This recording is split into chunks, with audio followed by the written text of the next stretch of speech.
విశాఖలో జరిగిన సిఐఐ సమ్మేళనం తర్వాత ప్రపంచం ఏపీ వైపు చూస్తోందని మంత్రి కొండపల్లి శ్రీనివాస్ అన్నారు.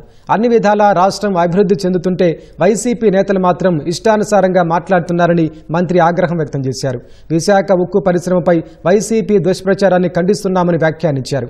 5 ఏళ్ల పాలనలో వైసీపీ నేతలు విశాఖ ఉక్కు పరిశ్రమ కోసం ఏం చేశారో చెప్పాలని మంత్రి ప్రశ్నించారు. కూటమి ప్రభుత్వం అధికారంలోకి వచ్చిన వెంటనే స్టీల్ ప్లాంట్ కోసం కేంద్రం నుంచి 11,440 కోట్ల రూపాయల ప్రత్యేక నిధులు తీసుకొచ్చిన విషయాన్ని గుర్తు చేశారు.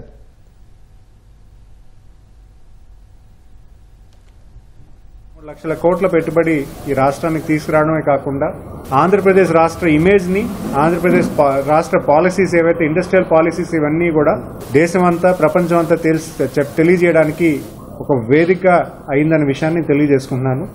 ఈ వైకాపా నాయకులు ఉన్నారో వాళ్ళు ఈ రాష్ట్రానికి, ఈ రాష్ట్ర ప్రజలకి చేసిందేవి లేదు. ఎంతసేపు విమర్శ చేయడానికే వాళ్ళు ఆలోచన చేస్తున్నారు తప్పించి ఉన్నతమైన ఆలోచన అనేది లేదని నేను భావిస్తున్నాను. క్యాపిటల్ ఇన్ఫ్యూజ్మెంట్ కింద 10,300 కోట్లు, వర్కింగ్ క్యాపిటల్ కింద 1,140 కోట్లు శాంక్షన్ చేయించి తీసుకొచ్చారు. కేంద్ర మంత్రి గారు ఆయన చెప్పడం జరిగింది ప్రైవేటైజేషన్ అనే ఆలోచన లేదని. కేంద్ర ప్రభుత్వం, రాష్ట్ర ప్రభుత్వం చెప్పినా సరే ఇంకా ప్రజలను తప్పుద్రోవ పెట్టి లేనిపోని అపోహలు క్రియేట్ చేస్తున్నారు. గత 5 సంవత్సరాల్లో మరి అదే స్టీల్ ప్లాంట్ ఇబ్బందుల్లో ఉంటే మీరేం చేశారు?